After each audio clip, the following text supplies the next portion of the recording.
এটা 16 তারিখের ফটো প্রাণী সম্পদের। বাচ্চাটার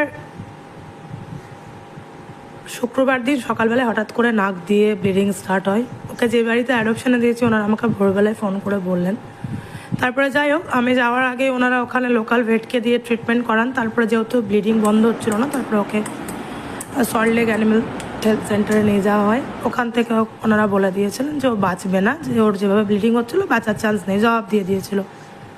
এবার আমি তারপরে ওখানে যাই। এবার ওখানে গিয়ে দেখি ও নাক দিয়ে, মুখ দিয়ে আর চোখ দিয়ে ব্লিডিং হচ্ছে। হয়তো বাঁচবে না, আমিও সেটাই ভেবেছিলাম যে হয়তো আর বাঁচবে না। কিন্তু যেহেতু এর আগে ওকে আমি সোদপুর থেকে রেস্কিউ করে নিয়ে এসেছিলাম, ও তখন তারপর ওকে সুস্থ করে অ্যাডপশনে দিয়েছি। তো যাই হোক, বাচ্চাটাকে আমি নিয়ে যাই, যা হবে দেখা যাবে। তারপর ওকে নিয়ে আসা হয় শুক্রবার থেকে আজকে শনিবার, এতগুলো দিন গেল।